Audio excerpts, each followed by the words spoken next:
The following program is produced by students of the Brian Lamb School of Communication at Purdue University.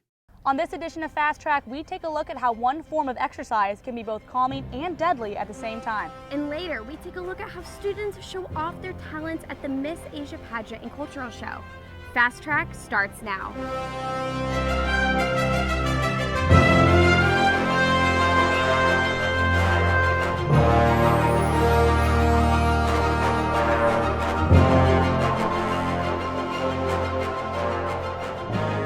Welcome to Fast Track. I'm Liz Van Ostenberg. And I'm Rachel Bibler. Fast Track producers wanted to take advantage of this beautiful day, so this week's show is coming to you from the Engineering Fountain in front of Hovde Hall. At the International Center, a group gathers to participate in what may seem to be a peculiar form of exercise. What they are actually doing is practicing a martial art that has been around for centuries. This martial art also doubles as a gentle form of exercise that can reduce stress. Don't let the slow movements fool you though, because some say these techniques can also be deadly. Here is Jared Meeks with the story. On Tuesday, a small group got together to practice an ancient martial art, one that originated in China and most have forgotten, Tai Chi. Tai Chi is a martial art that originated in China hundreds of years ago. Practitioners stand by its purported health benefits and its defensive training. Originally, it started off as a health exercise, seeing that, but also the defensive, slightly military aspect of it for self-defense, being able to control your body, your body movements, and your mind as well. So that has been an evolving process. Even though Tai Chi originated hundreds of years ago, it's still taught today. Practitioners like John Curtis teach Tai Chi on Tuesdays at the International Center at Purdue. As I tell my students when they start with me here, I am real happy that Tai Chi is good for you. It's the only martial art out there that has Western medical evidence that we're good for you. I do it primarily because I'm a martial artist. And so as martial arts go, I've done many hard styles. There are 3 or 4 soft styles. This is the one where you can find adequate teachers here in the United States. The other soft styles, finding teachers is so hard, it's just not worth trying. While Tai Chi is a martial art, it is not as typical as many would think. It is a soft martial art where people are not emphasizing explosive movements or raw athleticism as much as they are technique and concentration. For the amount of energy and muscle force that you have to use in Tai Chi is much less in the softer martial art like Tai Chi versus something like Karate or Taekwondo, where you have to use a lot of force, and it's particularly effective for women who are able to do a lot of the movements and have a lower center of gravity than a man does, I guess. Even though Tai Chi is advertised as a soft martial art, historically it has had serious consequences. People have to understand that when Tai Chi was started, when you got in a fight, it was kill or be killed. And these guys didn't it wasn't like boxing, they didn't go out and beat each other up. The goal in Tai Chi is to use the Denmark techniques and to finish the fight as soon as it starts. While the classes at the International Center may not be deadly, practitioners take it seriously enough to come back every week. Reporting for Fast Track, I'm Jared Meeks. It's one small step for man,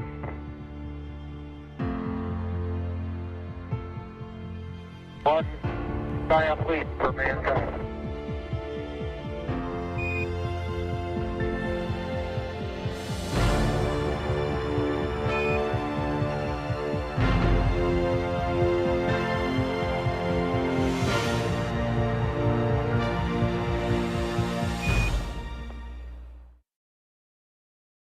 Direct from Broadway, The Illusionist, Witness the Impossible, showcases the jaw-dropping talents of 7 of the most incredible illusionists on Earth. Audiences will witness stunning acts of grand illusion, levitation, mind reading, disappearance, and more. This non-stop show is packed with thrilling and sophisticated magic of unprecedented proportions. April 27th at Elliott Hall of Music. Details at convocations.org. Presented by Purdue Convocations.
take a quick look at the current weather conditions from Fast Track's meteorologist, Alita Donley. Today our highs were in the lower 70s throughout the region, with 71 here in Lafayette, 72 over in Kokomo, and 75 down in Indianapolis. Though currently we are at a temperature of 68 degrees, it feels like 68 outside and 69 actually. Humidity is relatively low. We do have some calm light winds coming out of the southeast, and our low tonight will be a low of 48 degrees. Moving to the night planner, if you are planning on going out this Friday night, 69 at 6 o'clock, 64 at 8 o'clock, 58 at 10, and 55 at midnight. And stick around for the full forecast to get all the info about the Spring Fest this weekend and everything else going around on campus. Thank you, Alita. The Miss Asia pageant and cultural show takes place every year in order to showcase the culture of the student organizations that fall under the Asian Student Union Board. The Asian Student Union Board is excited to be hosting this pageant because they believe it will be educational for guests to learn more about Asian culture. Each Miss Asia contestant will be doing a performing arts piece for their talent. The contestants' talents will also feature their cultural costumes and music. The contestants are not the only ones that will feature their talents. Organizations will feature their group members as dancers as well. Konoe Piera has a story. Cultural music and colorful costumes filled Stewart Room 306 on the evening of Sunday, April 10th, where Miss Asia pageant contestants and various cultural clubs prepared for the 8th annual Miss Asia Pageant and Cultural Show. The Miss Asia pageant will take place on Sunday, April 17th in Fowler Hall, hosted and organized by the Purdue Asian Student Union Board. The slogan of this year's pageant is, "Who will be the fairest of them all?" But although 10 contestants will be competing for the title of Miss Asia 2016, this pageant is much more than just a competition. I think it just really opens the audience's eyes. They come in and they might be expecting one certain, maybe stereotype or idea of a culture that they already experienced. So I think, the girls have different talents and they show it. And I think what the audience gets out of it is that, there's much more of that person. There's way much more than, this Asian culture. Each organization that is sponsored by the Asian Student Union Board enters one contestant to represent their organization. Each contestant must describe their culture and cultural dress and then perform a dance piece representing their culture. I'm pretty excited about being in Miss Asia.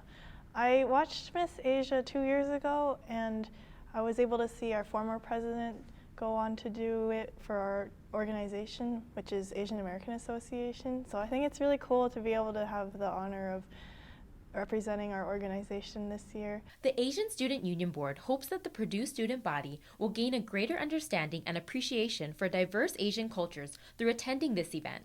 They believe this can be accomplished through not only individual performances by the contestants, but also by the various organizations whose members will also be doing a group cultural dance.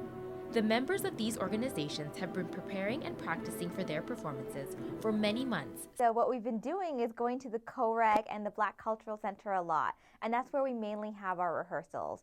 And during this part, we also make our costumes. So that's been part of our process for preparing.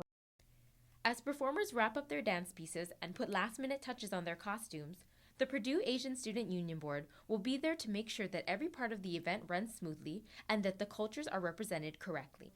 The Miss Asia pageant and cultural show tickets will cost $10 each and will be sold at the Purdue Memorial Union tables starting April 11th through April 15th. Reporting for Fast Track, I'm Konoe Pereira. We are halfway through April, and yet people still have their jackets on. Let's throw it back over to Alita to see if the weather will finally start to warm up.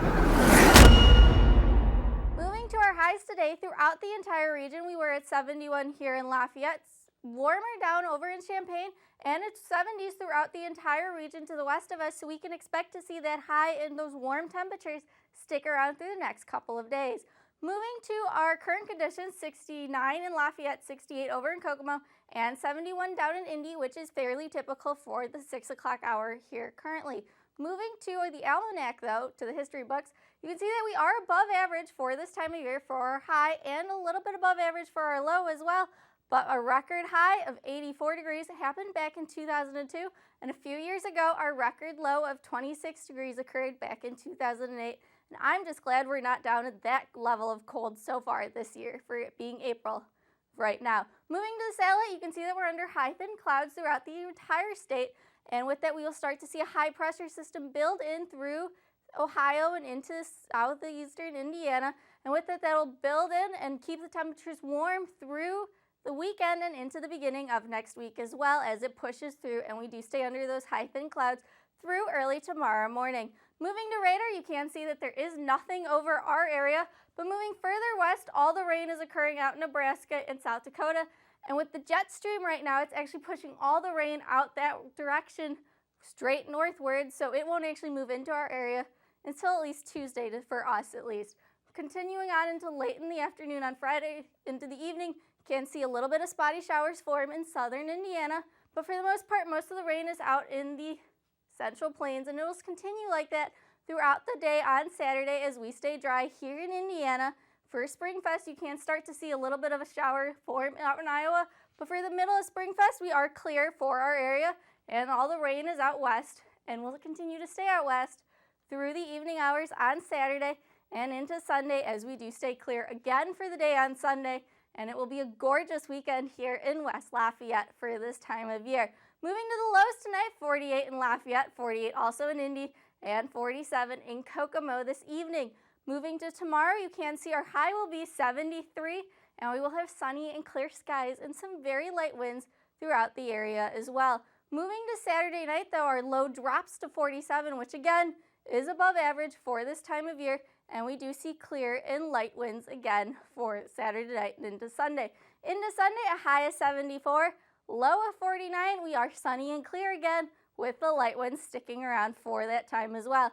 Moving to the 7-day, though, you can see that we do see the chance of rain push back in on Tuesday, and with that, it will also move out early in the day on Wednesday, and we will have another round of rain push in through the day and late in the day on Thursday, or move out again early on the day on Friday, moving to a gorgeous weekend again next weekend.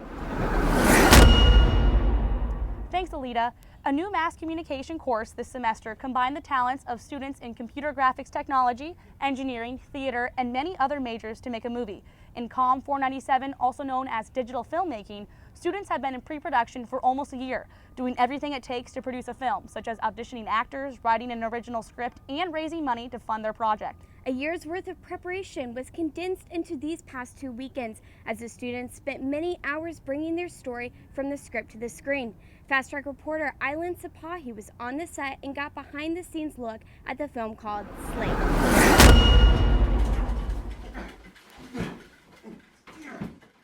In case you didn't see the cameraman, these are not real fights. These fight sequences were choreographed by professional actors on the set of Slate, a short film directed and produced by Purdue students in a new communications course called Digital Filmmaking. Slate is the story of Calvin, a down-his-luck aspiring comic book artist who uses his drawings as a way to escape from his life struggles and become the very hero he wishes he could be. The class is comprised of hand-picked students from different majors such as engineering, theater, computer graphics technology, and mass communications. The class has even partnered with the video effects department to utilize their equipment. Set locations have ranged from a farm outside of campus, a comic book store, a diner called the Downtowner, and Freehafer Hall on Purdue's campus. It was in this location that the main character Calvin gets fired from his job by his ruthless boss Damien, played by actor Tony Bartel. To get into character, Tony says he found inspiration from a Hollywood actor known for playing greedy and selfish roles. Watched House of Cards with Kevin Spacey. When I auditioned, I did it kind of like in a very angry, loud, over-the-top way. Griffin told me to do like Kevin Spacey, kind of like silent anger. Excuse me. Hi. What exactly do you think you're doing? Oh, I just... Can I ask you to speak? What is that? No, it's really nothing. You know what? Never mind. Listen to me. From this point forward, you do exactly as I say. You say nothing, do nothing, blink, breathe, go to the bathroom, unless I tell you to do so. Are we clear? Good. Students hope that this course will continue to grow and allow graduates to be more prepared as they walk onto a professional movie set. Reporting for Fast Track, I'm Island Sapati. Last weekend, students came together to serve the community at the annual Boiler Blast. Local residents invited them to do yard work and various outdoor chores. Different organizations and student groups worked together to give back to the Lafayette community. This event has given students the opportunity to show community members that they appreciate their support for Purdue University. Reporter Rachel Bibler has a story.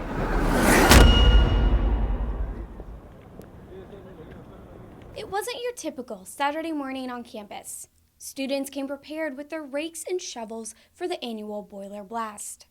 The idea behind Boiler Blast is that the Purdue community receives so much support from the greater Lafayette community, and we want to take at least one day a year to give back. So residents register their homes with us and tell us what chores they need done around the yard, and students register to volunteer, and then we send out students to help residents get the things done that they need done. Students worked in groups and visited several houses throughout the morning.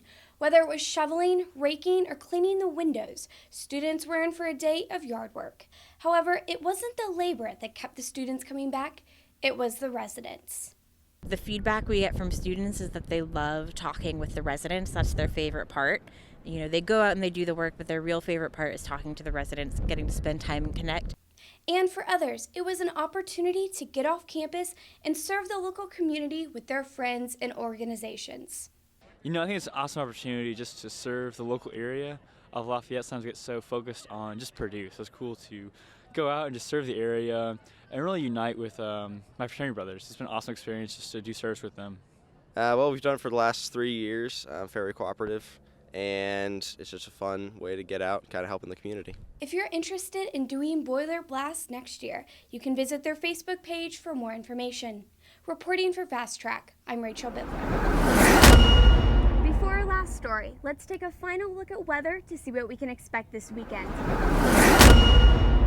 The low Friday night will be 48 as we do see clear skies and light winds accompanying with it. Then moving to the day on Saturday, we will start to see a high of 73 on Saturday and a low of 47. Again, sunny and clear skies for the Spring Fest activities, and we will also see light winds accompanying it as well.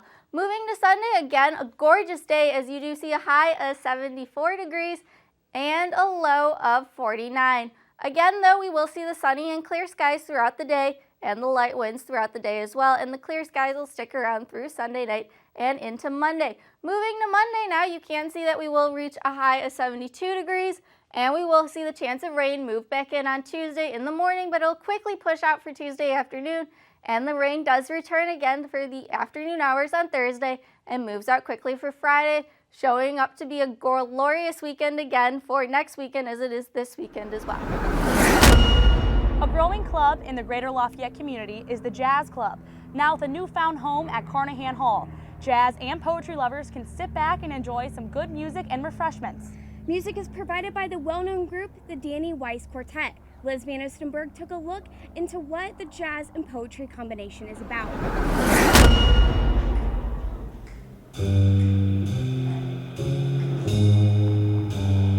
On Sunday, April 10th at Carnegie Hall, the Jazz Club held the Jazz and Poetry Project. The Danny Weiss Quartet, along with Don Siebold as the dialogue, played music to an audience who relaxed and listened. Poetry doesn't get a lot of attention. This is one way to bring attention to it that's a little unusual, and so you can, get people to come that might not otherwise. The Jazz Club originated by musician Judd Danby at a party in his home. And a number of my jazz colleagues and I were just playing part of the party, and everyone stopped to listen, which I didn't expect. And afterwards they said, "How can we do this? Where can this happen?" And I thought, I wonder if people would want to do this. So I approached Don Siebold. Don, I've got this crazy notion. People were thinking they'd want to come out and hear jazz. What do you think? Can we do this? And he said, I think we can.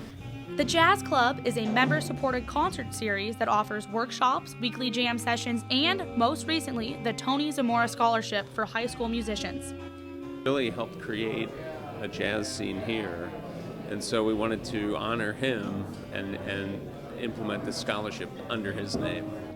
Don Siebold, a former jazz musician and one of the co-creators of the Jazz Club, started writing poetry 50 years ago. and 10 years ago began writing to perform. He says reading his poems allows him to share the overall jazz experience with others. Playing in a small jazz group is the most exciting experience you can ever have. So this comes close to it. I like performing the poetry. I like presenting poetry that people, get, understand, makes them laugh, says some important things maybe, because poetry doesn't get a lot of attention. The mission of the Jazz Club is to honor the past, celebrate the present, and nurture the future of jazz. You can find more events and more information by heading to thejazzclub.org. Reporting for Fast Track, I'm Liz Van Oostenburg. That's all the time we have for this week's edition of Fast Track. I'm Liz Van Oostenburg. And I'm Rachel Gebler. To see these stories again and more, go to youtube.com and type in Purdue Fast Track. And let us know what stories we should cover next. See you next week.